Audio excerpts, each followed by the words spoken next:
Welcome, it's Frances here. Thank you for coming back to my channel. If this is your first time here, I bid thee welcome. There is a subscribe button below if you would like to help support this channel by subscribing, and also a bell to be notified as to when I upload more content. I'm coming to you from Ghana country, and as such, I acknowledge the Ghana people of the Adelaide Plains as being the traditional custodians of this land. So in this video, and I've been procrastinating about doing one because, as you know, I'm not an astrologer, but this is something that is sort of has been billed as one of the major transits for this year, and that is the Jupiter-Uranus conjunction that will be taking place on the 20th of April, so that's next Saturday, and it'll be in 21 degrees 49 minutes of Taurus. So as is the case of all these astrological updates that I do, I sort of like pull together some of the various points that the astrologers that I follow make up interests, and I link them all below. And because of this transit, to find out more information, I would encourage you to check the astrologers that I have pulled this together, because it's really interesting depending on what side of the fence you are on as to how it has been interpreted. So if we're looking at Uranus and Jupiter, these two planets come conjunct every 13 to 14 years. However, it's some 83 or 84 years that this conjunction occurs in Taurus, and this is what's happening, or going to be happening next week. And before we sort of like break down what that actually means, there's other things to keep in mind in relation to this conjunction that will have sort of an underlying influence. And one of these aspects is Pluto. So Pluto is the lord of the underworld, who sort of intensifies everything that he touches, and has moved into Aquarius for the time being. So it's sort of been dancing between Capricorn and Aquarius. So it will be intensifying, or bring in the intensification of these Aquarian energies. Now, what's interesting about that is that the planetary ruler of Aquarius is Uranus. And Uranus is known as the rule breaker. And it will be conjunct with Jupiter, the planet of expansion, the Great Benefic. So we have a lot of this uranium energy not only being intensified, which is Pluto, but also being expanded by Jupiter. And Jupiter doesn't discriminate. It'll expand anything regardless of whether we perceive it as positive or negative. But wait, because there is more. And before we go into this more, I do feel it's very important to get out your natal chart, your birth chart. There's plenty of free places on the web. If you haven't got access to an astrologer, if you know your time, date, and place, and there are some websites that can actually give you a rough estimate if you don't know all those details. And when you get your chart, look at where 21 degrees 49 Taurus falls. What house is it in? Whether you have any planets or points around this degree point, because all of this will give you some insight as to how this conjunction will actually be unfolding for you. Also, do you have any planets at, say, between 19 to 23 degrees of the fixed sign? So these are Taurus, Leo, Scorpio, Aquarius.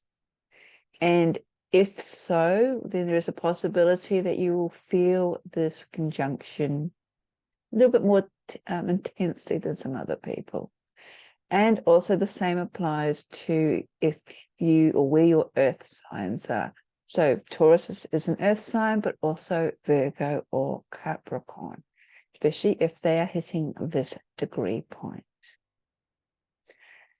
And when we think about it, the effect of this conjunction may already be felt or starting to be feeling, especially since the lunar eclipse back in March, and it will continue to be felt for quite a while, because a number of astrologers are saying that the 20th of April, when this conjunction actually occurs, could be likened to some sort of trigger or sparking, an ignition point to what will then evolve from this point onwards. And some of the themes when we're looking at this Jupiter-Uranus conjunction are about the future, so future vision, moving forward, etc. Uranus is connected with electricity. It sort of has the electrical sort of spark. Both planets are connected with or associated with freedom, revolution. They don't like boundaries or being hemmed into anything. Jupiter is also about higher consciousness, wisdom, far distant travel, like any big trips overseas, even space travel. It's a bit of the adventurer, the explorer. It's always wanting to find new ground and encouraging us to broaden our horizons as well. So in short, majority of the astrologers that I've been looking at tend to be agreeing that this is actually a rather exciting and a very positive conjunction that could bring in, or there's a strong possibility of it bringing in new beginnings, new achievements. However, things going to have to shift first in order for us to take advantage of these opportunities. And these are the things that have been bubbling under the surface, maybe becoming into our conscious awareness now since the eclipses. So let's break down things a little bit further by looking at these two planets, Jupiter and Uranus, and then we'll shove Taurus into the mix. So as I said, Jupiter is and has long been known as a very beneficent planet. It's a lucky planet. And even according to one astrologer, Eve Berselli, she says that Jupiter's own gravitational field helps to keep the other planets, which are between Jupiter and the Sun, and this includes our own planet Earth, in alignment, and protects them from the planets which are furthest from the Sun crashing into them. Through the history of astrology and astronomy, the ancients believed that Jupiter was the planet of protection, and this is evidence of it on an astronomical perspective. Jupiter is also the planet that's connected with the golden ratio of how everything is held together in the cosmos. Its planetary ruler is Sagittarius, the Senator, a half human, half horse creature, the learned healer, whose higher intelligence actually forms a bridge between the earth and the upper reaches of the cosmos, thus expanding our thinking and our approach to how we think. And as I mentioned earlier, it's important to keep in mind that Jupiter is about expansion, and it will expand everything it touches, what it connects with. It doesn't discriminate. And as such, there is the tendency of it becoming rather excessive, overreaching and the like. And this in turn can result in feelings of being overwhelmed, especially if you have a resistance to change. Now, looking at Uranus, Uranus is connected with the rebel. It's the maverick, it's the outsider. It's the one that really doesn't seem to fit in. And it always has been connected with the out there. It's one of the naturally furthest planets from the Sun. It's also connected with aviation, galactic beings, if you're into that thing. And anyone who sort of feels different to normal society, the status quo, Uranus sort of speaks to them. There is a tendency to react also against repression or suppression, because Uranus is connected with disruption. And this isn't necessarily always bad. Sometimes things really need to be shaken up in order to create positive change. And we're seeing a lot of that happening in our current collective, shall we say. There's a lot about shaking up old habits, bad habits, shaking them loose, sussing out what no longer works, hopefully removing them. But Uranus can also shake things up for the sheer hell of it, being disruptive simply because it can. It also pushes us into uncharted territories, creating new awakenings and innovations. And again, there's this sort of restlessness, this lawlessness aspect to this planet as well. So as I just mentioned, Jupiter can be likened to being a bridge between Earth and the cosmos, or a higher consciousness. Uranus is connected to our higher mind, the cosmic mind, being of a higher frequency to Mercury, which is a planet that's associated with the human mind. So then we have Uranus, which takes it to that extra step up. So when we have these two planets, when we have Uranus and Jupiter coming together as what we'll be experiencing on the 20th of April, this conjunction could very well give you the confidence to step into your unique essence. However, we also got to keep in mind that it's in the astrological sign of Taurus, and Taurus is a fixed earth sign. So it's very much about earthiness, the earth-centric aspect, the here and now, sort of really earthing this change, this expansion, these new ideas into the here and now.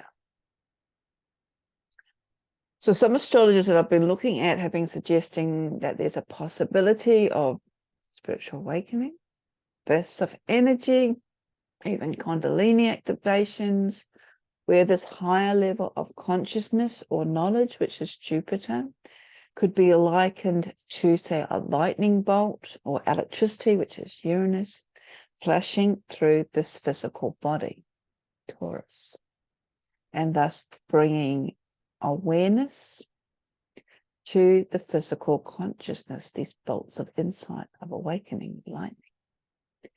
Because Uranus is the planet of the unexpected, such insights tend to sort of shake us at a deeper soul or conscious level, especially to what we have grown used to. So it sort of shakes us out of what we've outgrown, forces us to leave, or encourages us to leave the old behind.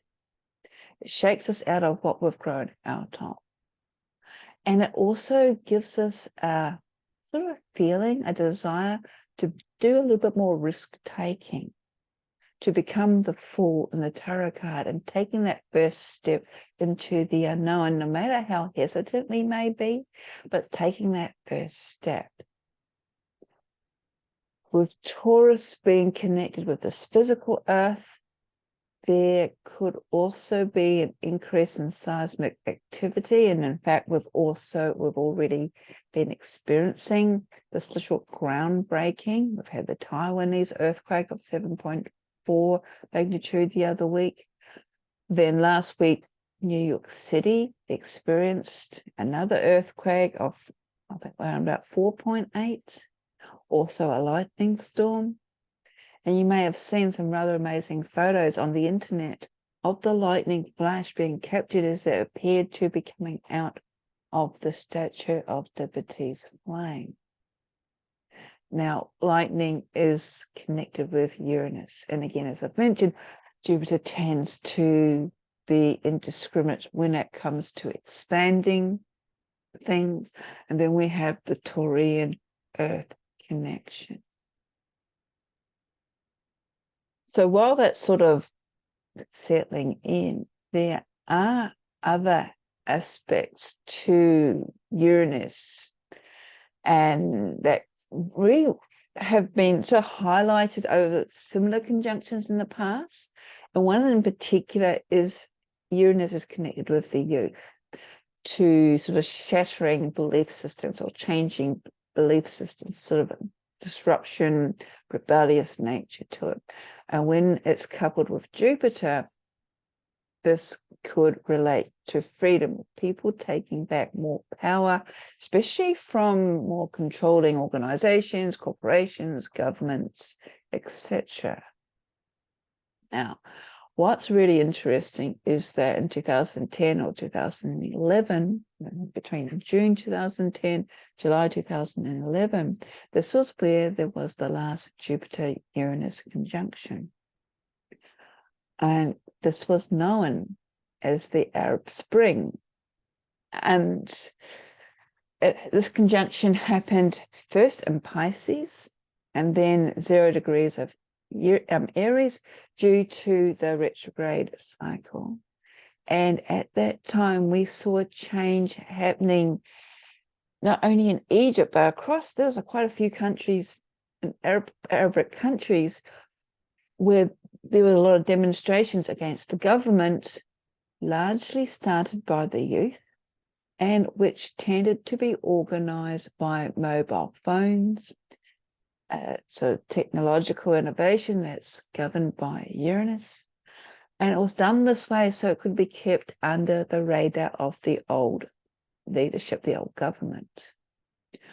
Also around this time, 2010, 2011, the iPad was released, and there was also a marked increase in the use of smartphones, social media, again, all technological advancements and innovations connected with Uranus.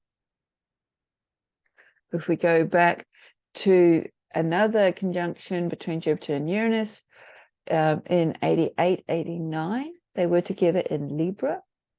And this was the time of the protests all around the world, not just over the Vietnam War, but there were also protests in relation to gay rights, women's rights, the Black Power movement in the US. And again, these protests were against governments by the people. Also in 1969, there was a huge cooperative effort in a rather unique scientific endeavor that ended up seeing, depending on which way you believe, the first humans being put on the moon, or allegedly, I should say. Other important events that have happened around a conjunction between Jupiter and Uranus date back to even 1789. In that year, we saw the French Revolution, amongst other revolutions taking place, which I have talked about earlier. I think there was the American Revolution, also one in Haiti. And this conjunction, very interestingly, was in Leo. Leo the lion. The lion is the sign of royalty. And that's what happened in France. The monarchy was taken down. Now, the last time we saw this conjunction in Taurus, so it was 83, 84 years ago, and that was in 1941. The world was at war. And we saw a huge technological advancement, especially in relation to weapons. But then there were also a lot of social changes taking place, such as women being called to work in factories and on farms, etc., to do the work of men, because the men were off fighting in World War II. And this sort of encouraged women to gain a little bit more independence and also start looking for jobs and careers outside the home. Again, a shift in social structure. Other advancements kind of emerged out of the war due to the technological sort of advancement and insights that were taking place. We still see the benefits today, including aviation, communication. and so on. Even in healing and medicine, a lot of this actually came out of this era. And if we look forward, the next conjunction between Jupiter and Uranus will be taking place in Cancer in 2037. So it'll be interesting to see what will be taking place then. So this conjunction can be disruptive as it shows us what we really need to change. And something needs to collapse in order for the new to emerge. And this could relate to something that we've had an excess of, that we need to release simply to simplify our lives. And this is because Taurus overall does tend to like things rather simple, doesn't like excess. So if we circle back to our own individual charts and where the house is identified, this could result in some shocking development is about to be arranged, or something is opening up. And Molly McCord is one of those astrologers that I do recommend you sort of watching her video below. Asks us not to forget that Jupiter is there to support whatever changes Uranus is opening up for us. And something is being made very clear that we need change in this particular area in our lives, because Uranus is the great awakener. Change can be severe, it can be messy, it can be chaotic. It can also signify changes in our values, be revolutionary. It could be something awakening in respect to how we live our lives. Remember that Taurus is the fixed sign. It focuses on our comfort zone, our here and now. It could be challenging us to look at what we have accepted as status quo. And when Uranus and Jupiter is offering this challenging revelation, this is always for the better. What's going to be interesting is that the sun will be crossing this 21°49' point about 20 days after the conjunction. And then, so this means it's going to be reactivated. So that will be in early May. And then we will have a number of the personal planets, which are the planets which are closer to the sun. So Venus, Mercury, and Mars also crossing over this particular point, thus all bringing in something else to offer. So between now and the 20th of April, it's probably a good time to consider how you would like, or what you would like to change in your life next, how you would like to do it, what new things, what changes do you want to bring for the next couple of months. And this insight could actually help you to ground into the rather chaotic energy of this conjunction. So a lot of words. Let's summarize it up. It does appear that there's going to be quite a period of dynamic change and expansion, both on a personal level as well as on the collective level.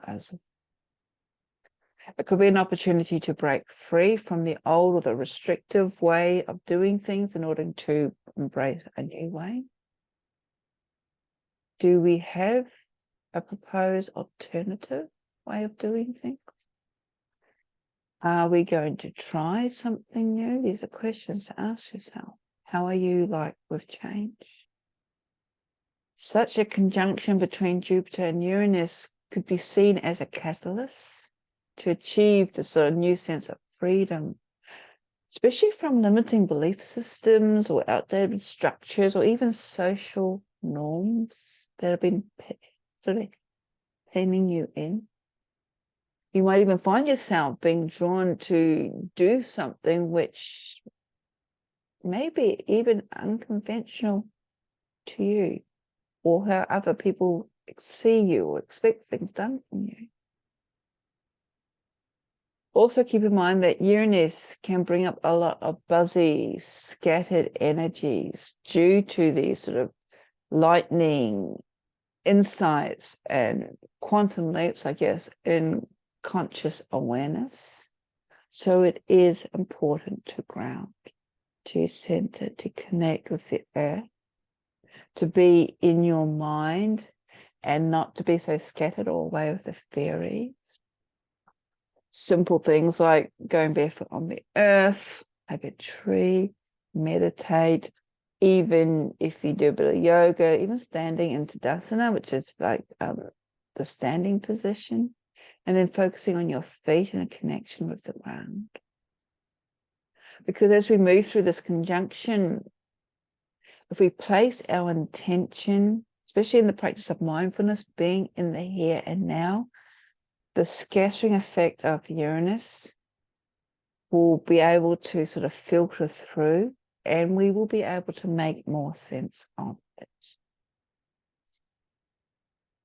There's also, as I've mentioned, a sort of a push to take risks, to sort of embrace the change, especially the changes that are being presented to us with a little bit more optimism, to bring these new ideas, these quantum leaps in consciousness through into this earth plane and keep them out of our head, to bring them through earth them, write them down, vocalize them, draw them, sort of manifest them in some way, and have them connecting back to the earth, to Gaia.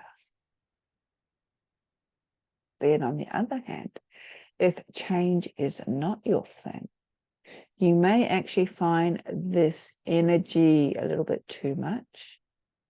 So the advice here is to breathe, just focusing on the fourfold breath, ground as best as you can. Focus on what you can adapt and ride the waves as best as you can while they last. Now, I would like to end this sort of insights with an interesting point that Marty McCord mentioned in her report about this conjunction, and that is that Jupiter-Uranus conjunction will be trining with Pluto-Saturn conjunction in 2020. At that point, so it'll be trining at that point. So what this means is it'll be taking us forward, as well as relating us to the Neptune-Jupiter conjunction that also happened in April last year, 2 years ago, 2022, at 23 degrees 24 minutes of Pisces. So what this actually means is all this astrological gobbledygook is giving us the opportunity to actually manifest a dream that we've been working on and bring it into the reality. And as such, this is part of the continuation of these conjunction energies and the energetics that we have already gone through before. So really, it's not new. It's stuff that's been bubbling up that we have been thinking about, that we'll put it out there. And now it's almost like the universe is giving us the opportunity to go ahead and bring these dreams into reality. But as I said, it could actually bring up things that you might need to clear out first. And this could actually be arising or has arisen because of the eclipses that we've gone through. And if you resonate with me on those aspects of something's been bubbling away, especially that you realize that you want to get rid of, or you're not quite sure where it originated from, whether it's from past life or it's someone else's stuff that you've taken on board, Just a reminder that on Saturday the 20th, which is the day of the conjunction, but it will actually be on Friday the 19th if you are in America and other parts of the world. Saturday the 20th here in Australia, I will be offering an online soul regression session, which is specifically aimed at assisting you to basically ascertain root causes of what's holding you back or something that's been bubbling up, and enabling you to release them from yourself on an energetic level. So if you're interested in learning more about the soul regression on the 20th or the 19th, depends where you are in the world, I'll put the links below.